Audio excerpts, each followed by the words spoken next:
সমস্ত প্রশংসা ও তারিফ সে মহামনিবের দরবারে, যিনি আল্লাহ সুবহানাহু ওয়া তাআলা দুনিয়ার সকল প্রকার ফিতনা ফাসাদ থেকে ফারেক করে, দুনিয়ার সকল প্রকার কর্ম থেকে ফারেক করে, দুনিয়ার সবচাইতে দামি জায়গা মসজিদে পবিত্র শাবান মাসের লাইলাতুন নিসফু মিন শাবান, শাবান মাসের মধ্যবর্তী রাত্রে, লাইলাতুল বরাতের রাত্রে আমাদেরকে আসার বসার তৌফিক এনায়েত করেছেন।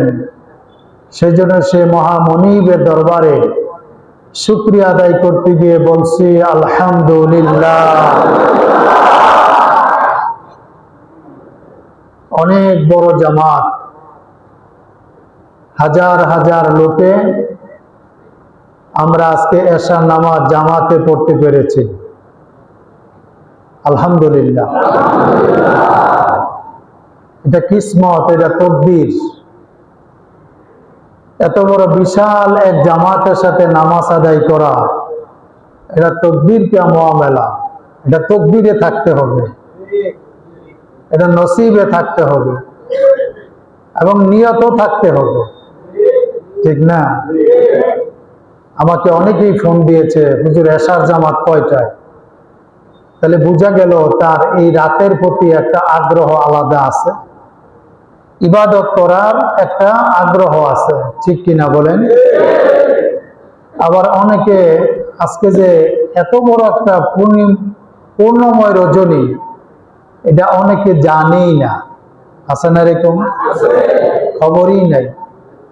আলহামদুলিল্লাহ, আল্লাহ পাক আমাদেরকে এত বড় একটা বড় মজমায় একটা পবিত্র রাত্রে নামাজ জামাতের সাথে আদায় করার তৌফিক দিয়েছেন। এজন্য আবারও দিলের থেকে শুকরিয়া আদায় করছি, আলহামদুলিল্লাহ।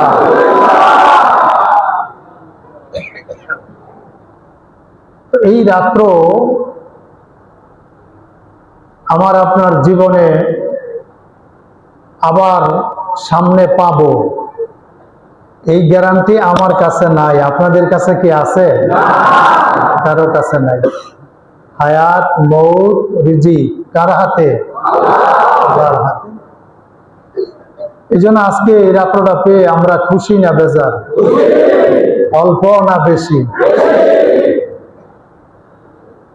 সর্বকালের সর্বযুগের সর্বশ্রেষ্ঠ নবীর উম্মত আল্লাহ পাক আমাদেরকে বানাইছেন। যে নবীর উম্মত হওয়ার জন্য কোন কোন নবী রাসূল আল্লাহর কাছে দরখাস্ত করেছিলেন যে, হে আল্লাহ, আমাকে নবী না বানায় যদি আখেরি জামানার পয়গম্বরের উম্মত বানাইতা, তাহলে আমি নবী হওয়ার পরে যতটুকু খুশি হয়েছি, আখিরি নবীর উম্মত হতে পারলে তার চাইতে বেশি খুশি হইতাম। আজকের বয়ানে সেই নবীর কাহিনী আমরা শুনবো ইনশাআল্লাহ। আজকে এমন একটি রাত্র, লাইলাতুল বরাত, ইন্না আনজালনাহু ফি লাইলাতিন মুবারাকা ইন্না কুন্না মুনজিরিন, সূরা দুখানের মধ্যে আছে। এই আয়াতে লাইলাতুল বরাতের দিকে ইঙ্গিত করা হয়েছে। আবার হযরত আলী রাদিয়াল্লাহু তাআলা আনহু থেকে একটি হাদিস, যে তিনি বলেছেন যে রাসূল পাক সাল্লাল্লাহু আলাইহি সাল্লাম বলেছেন, শাবান মাসের মধ্যবর্তী রাত্র আসলে আল্লাহর রাসূল বলেছেন যে আল্লাহ পাক প্রথম আসমানে আসেন, আয়েশা মানুষকে ডাকেন যে আমার কাছের মানুষ যারা, তোমরা শোনো, আজকে আমি তোমাদেরকে মেসেজ দিচ্ছি, আজকে আমি তোমাদেরকে অফার দিচ্ছি। সেটা হলো এই শাবান মাসের মধ্যবর্তী রাত্রে যে ব্যক্তি আমার কাছে কায়মানুবাক্যে আমার কাছে যা চাইবে, আমি আল্লাহ পাক তাকে তাই দিয়ে দিব।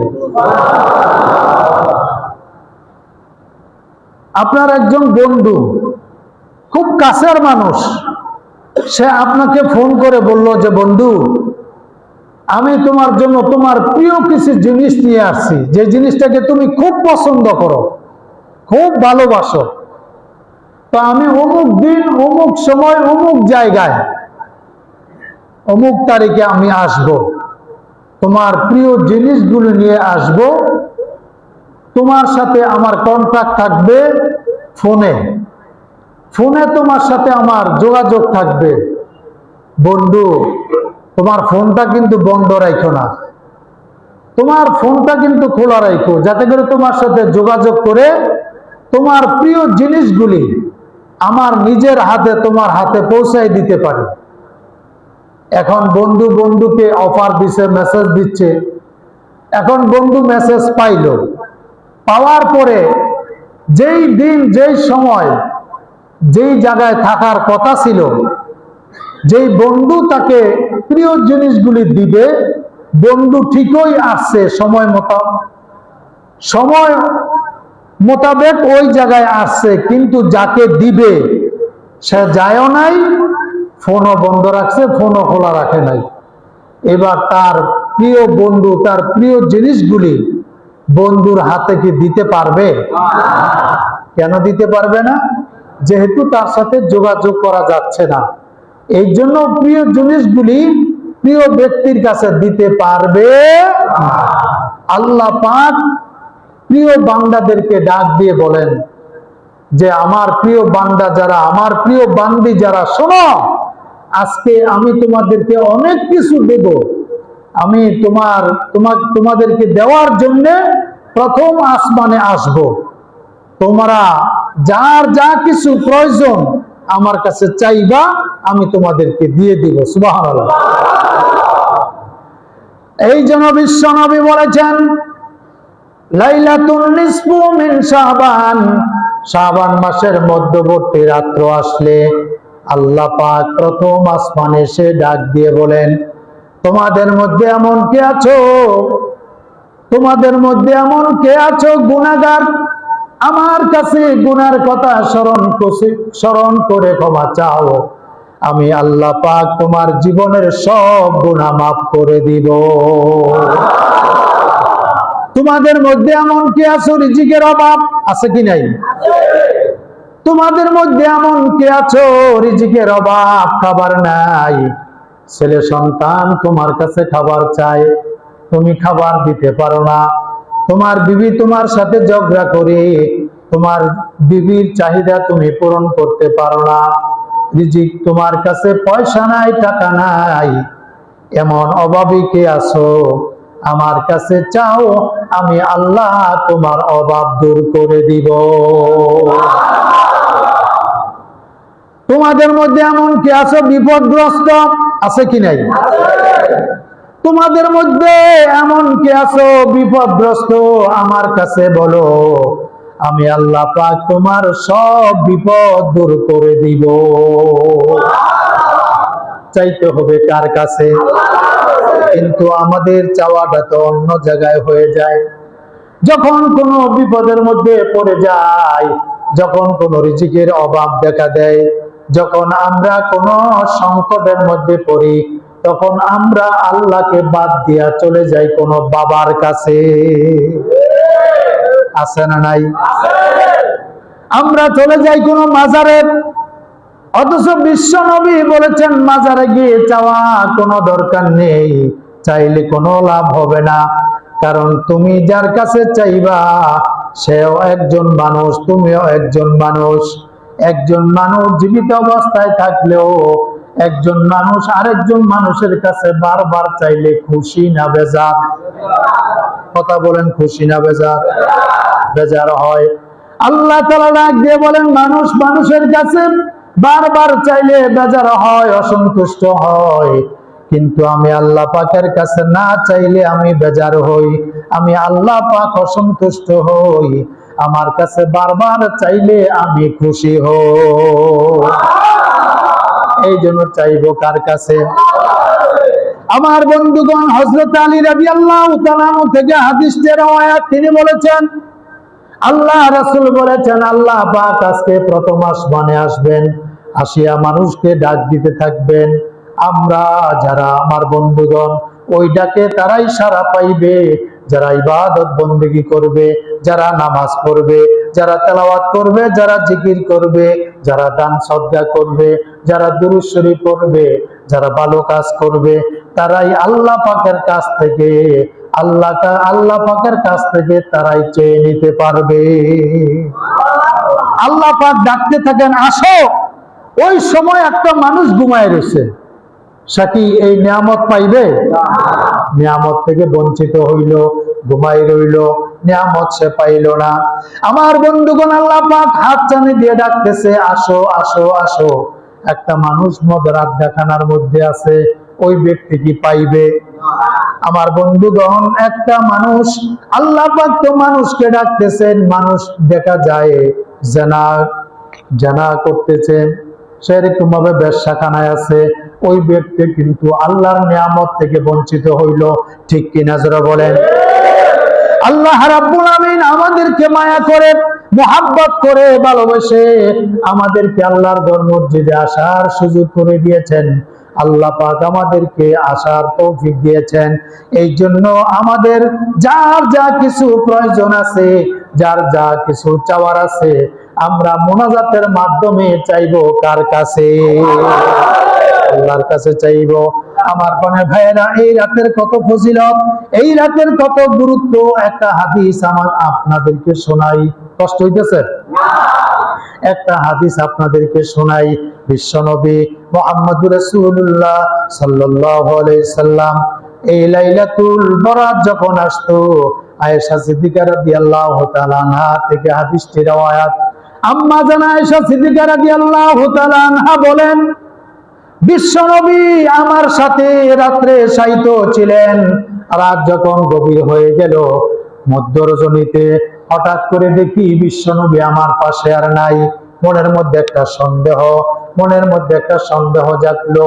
বিশ্বনবী আমার সাথে শায়িত ছিলেন, আল্লাহর নবী কি অন্য কোন স্ত্রী ঘরে ঢুকছেন কিনা, এটা যাচাই করার জন্য আমার বন্ধুগণ, আম্মা জান আয়েশা সিদ্দিকা রাদিয়াল্লাহু তাআলা আনহা তিনি তালাশ করতে লাগলেন, খুঁজতে লাগলেন। খুঁজতে খুঁজতে গিয়ে দেখেন বিশ্বনবী যেই জায়গার মধ্যে, সেই জায়গাটা অন্য কোন জায়গা নয়, জান্নাতুল বাকির মধ্যে। জোরে বলি সুবহানাল্লাহ। কোন জায়গায়? একটু আওয়াজ দিয়ে বলেন, কোন জায়গায়? জান্নাতুল বাকি কোন জায়গায়? মদিনা মুনাওয়ারায়। ঠিক কিনা বলেন? আমার বন্ধুগণ, বিশ্ব নবী মুহাম্মদুর রাসূলুল্লাহ সাল্লাল্লাহু আলাইহি ওয়াসাল্লাম তিনি তো রুকু আর সিজদা নামাজ আদায় করিয়া মুনাজাতের মধ্যে হাত উঠাইয়া আকাশের দিকে নজর করিয়া চোখের পানি ফালায়া আল্লাহর কাছে বলতেছেন, আল্লাহ গো, আজকে হলো লাইলাতুন নিসফি মিন শাবান, শাবান মাসের মধ্যবর্তী রাত্র। এই রাত্র তুমি দোয়া কবুল করো, এই রাত্র গুনাহ তুমি মাফ করো। আমি এই পুণ্যময় রজনীতে আমার উম্মতের কথা আমি স্মরণ করছি, আমার উম্মতকে তুমি মাফ করে দাও। বিশ্বনবী কার কথা স্মরণ করলেন? আমরা কি? আমরা তো নবীর উম্মত। ঠিক কিনা বলেন? বিশ্বনবী আমাদেরকে বলেন নাই, বিশ্বনবী আরামের ঘুম হারাম করে, আরামের বিছানা ত্যাগ করে, আমার কোনে ভাইয়েরা, সবকিছু কুরবানি দিয়ে, সবকিছু ত্যাগ করে তিনি কি করলেন? জান্নাতুল বাকিতে গিয়া নামাজ আদায় করিয়া আল্লাহর কাছে মুনাজাত করতে লাগলেন। জোরে বলি সুবহানাল্লাহ। উম্মতের কথা স্মরণ করলেন। তারপরে বিশ্বনবী বললেন, রব্বুল আলামিন, কিয়ামতের দিন মুসিবতের ময়দানে হাসরের মাঠ যেদিন কায়েম হয়ে যাবে, লক্ষ লক্ষ কোটি কোটি মানুষ যেদিন এক জায়গায় সমবেত হইবে, যেদিন বাবা তার সন্তানকে ভুলে যাবে, মা সন্তানকে ভুলে যাবে, যেদিন স্বামী তার স্ত্রীকে ভুলে যাবে, স্ত্রী তার স্বামীকে ভুলে যাবে, বন্ধু বন্ধুকে ভুলে যাবে, ওই দিন যেন আমি আমার খাদিজাকে ভুলে না যাই। এই মোনাজাত আয়েশার কাছে ভালো লাগে নাই, কারণ খাদিজাও নবীর স্ত্রী, আয়েশাও নবীর স্ত্রী। আমার প্রাণের ভাইয়েরা, বিশ্বনবী যখন খাদিজার কথা স্মরণ করে মোনাজাত করতেছিলেন, তখন আয়েশা রাদিয়াল্লাহু আনহা তিনি এত নবীর সঙ্গে মোনাজাতে হাত উঠাইলেন, মোনাজাতে শরীক হইলেন। যখন খাদিজার কথা বললেন, তার কাছে তেমন একটা ভালো লাগে নাই। ভালো না লাগলো, তিনি তো হাতটা নামাইতে পারেন নাই। তিনি নবীর সঙ্গে মোনাজাত করলেন। মোনাজাত যখন শেষ হয়ে গেল, আয়েশা রাদিয়াল্লাহু তাআলা আনহা আবার ঘরের ভিতরে চলে আসলেন। বিশ্ব নবী মোনাজাত শেষ করে যখন আয়েশার ঘরের মধ্যে প্রবেশ করলেন, আয়েশাকে জিজ্ঞেস করেন, আয়েশা, এবার বিশ্ব নবীকে আয়েশা রাদিয়াল্লাহু তাআলা আনহা জিজ্ঞেস করলেন, ইয়া রাসূলুল্লাহ, আপনি কোথায় গিয়েছিলেন? আমি তো আপনাকে খুঁজতেছিলাম, আমি তো আপনাকে তালাশ করতেছিলাম। এবার বিশ্ব নবী বলেন, আয়েশা রে, ও আয়েশা, তুমি কি জানো আজকে কোন রাত? এবার আয়েশা বলেন, আপনি বলেন। বিশ্বনবী বললেন, লাইলাতুন নিসফি মিন শাবান, আজকে হলো শাবান মাসের মধ্যবর্তী রাত্র। এই রাত্রে আল্লাহ পাক দোয়া কবুল করেন, এই রাত্রে আল্লাহ পাক গুনাহ মাফ করেন। জোরে বলি সুবহানাল্লাহ। এবার আয়েশা সিদ্দিকা রাদিয়াল্লাহু তাআলা আনহা ডাক দিয়ে বলেন, ইয়া রাসূলুল্লাহ, আমি আপনাকে খুঁজতেছিলাম, যখন আমি আপনাকে আমার পাশে পাই নাই, তখন আমি আপনাকে খুঁজতেছিলাম। খুঁজতে খুঁজতে গিয়ে দেখি আপনি জান্নাতুল বাকিতে মোনাজাত করতেছিলেন চোখের পানি ফালায়া। আমিও আপনার সঙ্গে মোনাজাতে শরীক হয়েছি। ইয়া রাসূলুল্লাহ, নবী গো, ও নবীজি, আমি আপনাকে একটি প্রশ্ন করতে চাই, যদি আপনি মনে কোনো কষ্ট না নেন, যদি আপনি অনুমতি দেন, যদি আপনি অভয় দেন। বিশ্বনবী বলেন, আয়েশা, তোমাকে অনুমতি দেওয়া হইল, কি প্রশ্ন তুমি করবে করো। এবার আয়েশা বলেন, ইয়া রাসূলুল্লাহ, আমি জানতে চাই খাদিজার চাইতে সুন্দরী স্ত্রী কি আপনি পান নাই? নবীজি বললেন, হ্যাঁ পেয়েছি। তাহলে খাদিজার বয়স ছিল অনেক বেশি, আপনার বয়স ছিল কম। তবে খাদিজা দুনিয়া থেকে বিদায় হয়ে গেছে।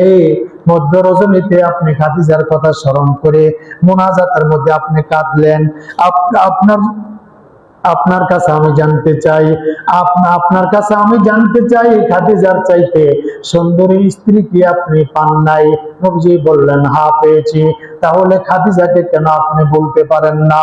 এবার নবীজির চোখ দিয়ে পানি এসে গেল, ডাক দিয়ে বললেন, ইয়া রাসূলুল্লাহ, আমার মনে হয় আমি আপনাকে কষ্ট দিয়ে ফেলেছি, আপনার মনে আমি ব্যথা দিয়ে ফেলেছি, আপনার চোখের মধ্যে কেন পানি? আয়েশাকে নবীজি বললেন, আয়েশা রে, তুমি আমাকে কোনো কষ্ট দাও নাই, তুমি আমাকে কোনো ব্যথা দাও নাই, তাহলে আপনার চোখের মধ্যে কেন পানি? এবার নবীজি ডাক দিয়ে বলেন, আয়েশা রে, ও আয়েশা, তুমি যে প্রশ্ন করেছো খাদিজার চাইতে সুন্দরী স্ত্রী আমি পাই নাই নাকি? হ্যাঁ পেয়েছি। তবে একটা কথা শোনো, খাদিজা এমন একদিনের স্ত্রী ছিলেন যেদিন মক্কার জমিনে আমাকে কেউ চিনত না। আমার চতুর্দিকে ছিল শত্রু, আমাকে মানুষ পাগল বলতো। চতুর্দিকে আমার শত্রু ছিল, আপন বলতে কেউ ছিল না। আমার আপন মানুষগুলি পর হয়ে গিয়েছিল, শত্রু হয়ে গিয়েছিল। ও আয়েশা, ওই দিন খাদিজা আমাকে আপন করে নিয়েছিলেন। যেদিন মক্কার মানুষ আমাকে ফকির বলতো, মক্কার মানুষ আমাকে গরিব বলতো। ও আয়েশা, খাদিজার যত সম্পদ ছিল, খাদিজার সব সম্পদ আমাকে দিয়ে দিয়েছে, আমাকে ধনী বানাই দিয়েছে, আমাকে সম্মানিত করেছে, আমাকে ইজ্জত দিয়েছে, আমাকে রেসপেক্ট করেছে। ও আয়েশা, তোমরা সবাই আমার সুখের দিনের স্ত্রী, আর খাদিজা ছিল আমার দুঃখের দিনের স্ত্রী। খাদিজা সর্বপ্রথম কালেমা পড়ে মুসলমান হয়েছে। ও আয়েশা, আর কি প্রশ্ন? তোমার যদি কোনো প্রশ্ন থাকে তাহলে তুমি করতে পারো। এইবার বললেন, না ইয়া রাসূলুল্লাহ, আমি বুঝতে পারি নাই, আপনি আমাকে ক্ষমা করে দিয়েন, আপনি আমাকে মাফ করে দিয়েন। আবার বিশ্বনবী বলছেন, ও আয়েশা, খাদিজা সম্পর্কে আমাকে কোনোদিন আর প্রশ্ন করিও না। খাদিজা যদি জীবিত থাকতো তাহলে আমি দ্বিতীয় বিবাহ করার কোনোদিন চিন্তাও করতাম না। আমার বন্ধুগণ, এবার আয়েশা রাদিয়াল্লাহু তাআলা আনহা বললেন, ইয়া রাসূলুল্লাহ, আপনি আমাকে ক্ষমা করে দিয়েন। আবার বিশ্বনবী ডাক দিয়ে বলেন, আয়েশা রে, ও আয়েশা, আজকে হলো লাইলাতুন নিসফি মিন শাবান, আজকে হলো শাবান মাসের মধ্যবর্তী রাত্র, যে রাত্র আল্লাহ পাক দোয়া কবুল করেন, গুনাহ মাফ করেন, যে রাত্র আল্লাহ পাক ইবাদতের জন্য দিয়েছেন। এবার তুমি যদি অনুমতি দাও তাহলে বাকি রাতটা আমি ইবাদতের মাধ্যমে কাটাইতে চাই।